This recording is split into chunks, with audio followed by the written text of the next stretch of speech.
Avez-vous déjà réfléchi à la puissance des herbes et à la protection spirituelle qu'elles peuvent apporter à votre foyer? Pendant la Semaine Sainte, un moment sacré et transformateur, il existe une pratique simple mais puissante qui peut renforcer la protection de votre environnement et apporter la paix à votre maison. Le Padre Pio, un saint connu pour sa profonde spiritualité et ses dons surnaturels, a révélé quelque chose de surprenant. 3 herbes bénites ont le pouvoir de repousser les énergies négatives et d'ouvrir les portes aux bénédictions divines. Êtes-vous prêt à découvrir comment ces herbes peuvent changer votre vie? Explorons ensemble ce rituel de protection spirituelle, qui va bien au-delà de la simple tradition. En l'appliquant, vous pouvez ressentir une connexion plus profonde avec Dieu et avec l'énergie positive qu'il veut pour votre vie. Pendant la Semaine Sainte, beaucoup cherchent des moyens de renforcer leur protection spirituelle, et une pratique traditionnelle consiste à placer 3 herbes bénites à la porte de la maison. Ce geste simple devient un outil puissant de défense contre les énergies négatives et les maladies, protégeant ainsi la maison et ses habitants. L'idée derrière cela est que la Semaine Sainte, avec son intensité spirituelle, est le moment parfait pour renouveler et renforcer la protection spirituelle. Ces herbes ne servent pas seulement de barrière contre le mal, mais elles aident également à créer un environnement de paix et d'harmonie à l'intérieur de la maison. Cette pratique est profondément enracinée dans le christianisme et les traditions dévotionnelles, étant une manière de s'aligner avec la spiritualité et les bénédictions divines. Selon l'Évangile, la protection spirituelle est essentielle pour ceux qui souhaitent vivre en harmonie et en équilibre avec la volonté de Dieu. Placer les herbes à la porte n'est pas seulement un acte symbolique, mais aussi une expression de foi, un engagement pour la protection de notre maison et de notre vie spirituelle. En suivant cette tradition, les chrétiens sentent qu'ils sont plus proches de Dieu et plus forts face aux adversités spirituelles. Beaucoup de personnes qui pratiquent cette protection pendant la Semaine Sainte rapportent ressentir une différence dans leur vie spirituelle, comme si un voile de protection avait été placé sur elles. L'énergie négative semble diminuer, et même les maladies spirituelles et physiques commencent à s'éloigner. Comme dans toute pratique dévotionnelle, il est important de se rappeler que la foi doit accompagner l'acte. Il ne s'agit pas seulement de placer des herbes à la porte, mais de prier et de croire en la puissance de Dieu pour nous protéger. Et en parlant de protection, avez-vous déjà réfléchi aux herbes révélées par de grands saints comme le Padre Pio? Le Padre Pio, l'un des saints les plus vénérés des chrétiens, a révélé au cours de sa vie spirituelle l'importance de certaines herbes spécifiques pour la protection. Il enseignait que le romarin, la rue et le laurier sont des outils spirituels puissants capables de protéger le foyer des énergies négatives et de purifier les environnements contaminés par des forces maléfiques. La révélation de ces herbes, combinée à la prière fervente, renforce la protection contre les influences spirituelles adverses. Le romarin, par exemple, est connu pour sa capacité à attirer les bénédictions divines, créant ainsi un bouclier contre le mal. Ces herbes sont bien plus que de simples plantes. Pour les dévots, elles ont une signification profonde qui va au-delà de leurs propriétés physiques. Le romarin, en plus d'être utilisé dans des rituels de purification, symbolise également le renouvellement spirituel. La rue, quant à elle, est utilisée depuis des siècles pour éliminer les malédictions et les énergies négatives qui affectent la santé physique et émotionnelle des habitants. Le laurier, enfin, est considéré comme le sceau ultime de la protection divine, étant l'herbe la plus puissante des 3. Son arôme et ses propriétés spirituelles créent une barrière impénétrable, repoussant tout ce qui ne provient pas de Dieu. Suivant les enseignements du Padre Pio, de nombreux chrétiens utilisent ces herbes lors de moments importants du calendrier chrétien, comme la Semaine Sainte, lorsque le voile entre le monde matériel et spirituel devient plus mince.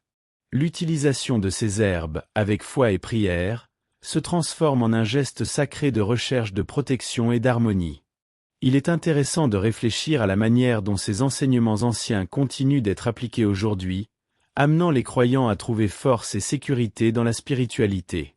Et en faisant cela, comment pouvons-nous mieux comprendre l'importance de moments spirituels comme la Semaine Sainte? La Semaine Sainte est sans aucun doute l'un des moments les plus spirituellement significatifs pour les chrétiens. Pendant ces jours, l'Église célèbre la Passion, la mort et la résurrection de Jésus-Christ, qui sont les piliers fondamentaux de la foi chrétienne. C'est le moment de renouvellement spirituel, de réflexion profonde sur le sacrifice du Christ et de réconciliation avec Dieu. La tradition chrétienne nous enseigne que, pendant la Semaine sainte, le voile spirituel entre le monde physique et le monde spirituel devient plus mince, permettant une connexion plus directe avec le divin. En plaçant les herbes bénites à la porte de la maison pendant la Semaine sainte, les chrétiens cherchent à profiter de ce moment spécial pour purifier leur foyer et leur vie spirituelle. Cette période est idéale pour renforcer la protection contre toute énergie négative ou influence spirituelle indésirable, car, selon la tradition, la présence du Christ, qui a été crucifié et ressuscité, apporte avec elle un pouvoir divin qui nettoie et sanctifie. Ainsi, les herbes bénites deviennent une manière de symboliser ce renouvellement, la bénédiction divine agissant comme un bouclier contre le mal. De plus, la Semaine sainte offre aux croyants l'occasion d'intensifier leurs pratiques dévotionnelles, comme la prière et les études bibliques. C'est pendant ces jours que de nombreux chrétiens se consacrent à des actes d'adoration, de louange et de réflexion profonde, cherchant à grandir dans la foi et à se rapprocher davantage de Dieu. Chaque année, cette période renouvelle les cœurs et renforce la foi, rendant encore plus important l'application de rituels comme l'utilisation des herbes bénites, qui aident à créer un environnement de protection et de spiritualité intense. Et en parlant de protection, saviez-vous que chacune de ces herbes a une signification profonde et des propriétés spécifiques? Chacune des 3 herbes révélées par Padre Pio, le romarin, la rue et le laurier, possèdent des propriétés uniques et des significations profondes qui vont bien au-delà de leur simple apparence. Le romarin, par exemple, est connu pour sa capacité à protéger contre les énergies négatives. Lorsqu'il est placé à la porte de la maison, il attire la bénédiction divine et crée un bouclier spirituel, éloignant tout ce qui pourrait perturber l'équilibre. C'est l'herbe idéale pour ceux qui cherchent à purifier leurs environnements et se débarrasser des influences maléfiques, tout en se connectant à la spiritualité et à la paix. La rue, quant à elle, est largement reconnue pour ses puissantes propriétés purifiantes. Surtout pendant la Semaine sainte, elle a le pouvoir d'éliminer les malédictions et de nettoyer toute énergie négative accumulée au fil du temps. Utilisée avec foi, la rue peut transformer des environnements lourds en espaces de harmonie, permettant à la présence de Dieu de devenir plus forte et plus claire. Beaucoup de croyants estiment que la rue, lorsqu'elle est bénie, est une défense inébranlable contre toute attaque spirituelle, apportant un profond soulagement pour les problèmes spirituels. Le laurier, enfin, est considéré comme l'herbe la plus puissante parmi les 3, un véritable sceau de protection divine. Depuis des temps immémoriaux, il a été associé à la victoire et à la force spirituelle. Le laurier a la capacité de former une barrière spirituelle définitive, repoussant toute forme de mal. Pour de nombreux chrétiens, il est la garantie d'une protection infaillible, permettant à la paix de Dieu de s'installer de manière permanente dans leur vie. En plaçant le laurier à la porte, il ne s'agit pas simplement d'un rituel, mais d'un geste profond de foi, de confiance dans le pouvoir divin pour garantir protection, guérison et prospérité spirituelle. Maintenant que nous avons compris cela, voyons comment réaliser correctement ce rituel pour que ces herbes deviennent vraiment efficaces. Pour garantir que l'utilisation des herbes bénites ait l'efficacité souhaitée, il est important de suivre les rituels et les indications correctes. Padre Pio soulignait toujours l'importance d'une préparation spirituelle avant de placer les herbes. La première étape consiste toujours à prier avec foi, demandant la bénédiction de Dieu pour ces herbes, reconnaissant le pouvoir divin qui est invoqué. Il ne suffit pas seulement de les placer à la porte, il est nécessaire d'avoir un cœur ouvert, prêt à recevoir la protection et la transformation spirituelle qu'elles apportent. La prière doit être une déclaration de foi et de confiance en le pouvoir de Dieu pour purifier l'environnement. Lorsque vous placez les herbes, il est essentiel de suivre l'ordre correct. Commencez par le romarin, puis la rue, et enfin le laurier. Chaque herbe doit être placée avec un objectif spécifique, en croyant qu'elles vont travailler ensemble pour garantir une protection complète. Le moment idéal pour faire cela est le vendredi saint, lorsque la spiritualité est plus intensifiée. Padre Pio enseignait qu'en plaçant les herbes, la personne devait se concentrer sur l'intention de purification et de protection, visualisant la lumière divine entrant dans sa maison et éloignant toutes les énergies négatives. Après les avoir placés à la porte, il est important de se rappeler que le rituel ne s'arrête pas là. Chaque jour, pendant la semaine sainte, vous devez prier, renforçant ainsi la protection et renouvelant votre foi. Padre Pio recommandait également que les herbes soient renouvelées chaque année pour garantir que la protection spirituelle reste forte. De plus, il est important d'avoir conscience que, comme pour toute pratique dévotionnelle, l'acte de placer les herbes doit être accompagné d'actions concrètes pour maintenir la paix et l'harmonie dans la maison. Et si vous voulez savoir comment ces pratiques spirituelles ont impacté la vie des gens, il existe de nombreux témoignages de transformation spirituelle qui peuvent vous inspirer. Beaucoup de gens ont partagé des témoignages puissants sur la manière dont l'utilisation des herbes bénites, selon les enseignements de Padre Pio, a apporté une transformation significative dans leur vie. Il y a des récits de guérison de maladies physiques et émotionnelles, de restauration de relations familiales et même de solutions à des problèmes financiers qui semblaient sans issue. Un témoignage courant est celui d'une femme qui, après avoir placé les herbes bénites à la porte de sa maison pendant la Semaine Sainte, a vécu un changement radical dans l'ambiance de sa maison. Elle a mentionné comment la paix a envahi le foyer, éloignant les disputes et les tensions qui étaient présentes depuis des mois. Un autre récit émouvant est celui d'un homme qui traversait de graves problèmes financiers et se trouvait dans une période de grande angoisse. En suivant les enseignements de Padre Pio et en plaçant les herbes bénites à la porte de sa maison, il a ressenti qu'une nouvelle énergie envahissait sa vie. En quelques jours, il a reçu une offre d'emploi qui a changé sa situation financière. Ce genre de témoignage n'est pas rare parmi ceux qui croient en le pouvoir des herbes bénites et qui les utilisent avec foi, prière et dévotion. La présence divine, manifestée à travers ces herbes, a réellement le pouvoir de transformer les aspects les plus difficiles de la vie. Ces témoignages ne sont pas simplement des histoires isolées, ils sont la preuve que la pratique dévotionnelle peut porter des fruits concrets et profonds. Ce n'est pas seulement un rituel vide, mais une véritable ouverture permettant à Dieu d'agir dans la vie de la personne. Chaque transformation rapportée est une confirmation que la protection spirituelle et le renouvellement sont possibles, à condition d'avoir un cœur sincère et disposé. Et avec tant d'histoires inspirantes, la question se pose: comment pouvez-vous appliquer cette connaissance pour apporter un changement dans votre propre vie? Maintenant que vous comprenez l'importance et le pouvoir des herbes bénites, il est essentiel de comprendre que la protection spirituelle n'est pas seulement une question de placer les herbes à la porte et d'attendre que tout change magiquement. La véritable action spirituelle nécessite un engagement continu envers la foi, la prière et la réflexion constante. Placer les herbes à la porte est un premier pas, mais cela ne doit pas être considéré comme un acte isolé. La pratique de la spiritualité exige un effort constant pour maintenir l'environnement de la maison et la vie personnelle en harmonie avec les principes divins. Cela signifie continuer à chercher la paix, l'harmonie et la protection à travers une vie dévotionnelle active. Pour que la protection spirituelle reste forte, il est essentiel de cultiver la prière quotidienne et l'étude des Écritures. C'est dans ce moment de prière que vous pouvez demander le renouvellement, la protection et les bénédictions pour vous-même et pour vos proches. Les herbes peuvent agir comme un bouclier, mais la véritable transformation se produit lorsque vous vous engagez chaque jour à renforcer votre foi et à rechercher une vie plus proche de Dieu. De plus, partager cette connaissance avec les autres fait également partie de l'action spirituelle nécessaire. Enseigner aux autres le pouvoir des herbes bénites et comment elles peuvent protéger spirituellement leur foyer est une façon de multiplier le bien et la foi. Enfin, le renouvellement régulier de cette protection spirituelle est crucial. Pendant la Semaine Sainte, les herbes doivent être bénies et placées avec intention, mais tout au long de l'année, il est important de garder à l'esprit que l'environnement doit être constamment purifié.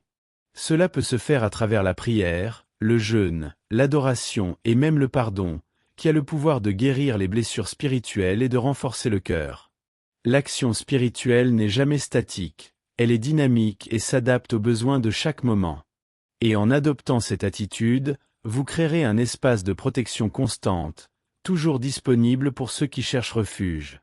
Souvent, les moments de doute sont vus comme des faiblesses ou des échecs dans la foi, mais en réalité, ils sont de grandes opportunités pour la croissance spirituelle. Lorsque nous remettons en question nos croyances, nous cherchons en réalité à comprendre plus profondément ce que nous croyons vraiment. Cette recherche de réponse nous rapproche de Dieu, nous permet de voir notre foi sous un nouveau jour et renforce notre confiance. Comme dans l'histoire de Thomas, qui douta de la résurrection de Jésus, les doutes peuvent être un point de départ pour une compréhension plus profonde et une foi plus ferme.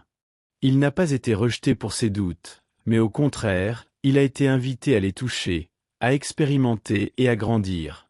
La Bible regorge d'exemples de personnes qui ont remis en question leurs croyances, mais qui, en faisant cela, ont traversé une transformation spirituelle. Élie, par exemple, a douté de sa mission face aux difficultés, mais c'est à travers ce questionnement qu'il a été conduit par Dieu à une nouvelle compréhension de sa mission.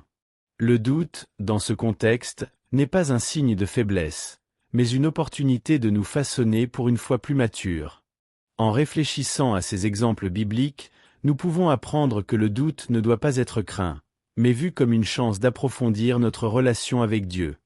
Le processus de foi est un chemin semé d'embûches, où les doutes font en réalité partie intégrante du parcours. Surmonter chaque doute est un pas vers une foi plus résiliente et plus ferme. Il ne s'agit pas d'avoir toutes les réponses, mais de continuer à chercher et à avoir confiance dans le processus divin. En doutant, vous vous ouvrez à une croissance continue, où chaque pas de foi est plus solide que le précédent. À mesure que vous affrontez ces doutes avec courage et recherchez une compréhension plus profonde, votre foi sera plus riche et plus forte, apportant avec elle un renouvellement spirituel constant. Maintenant, avec cette perspective, explorons le pouvoir de la prière silencieuse, un outil puissant pour renforcer encore davantage votre foi. Dans un monde aussi agité et bruyant, nous oublions souvent le pouvoir transformateur du silence. La prière silencieuse est une pratique dévotionnelle profonde, où, au lieu de parler, nous nous concentrons sur l'écoute. Dans les moments de silence, Dieu peut parler directement à nos cœurs, nous guidant et renouvelant notre spiritualité.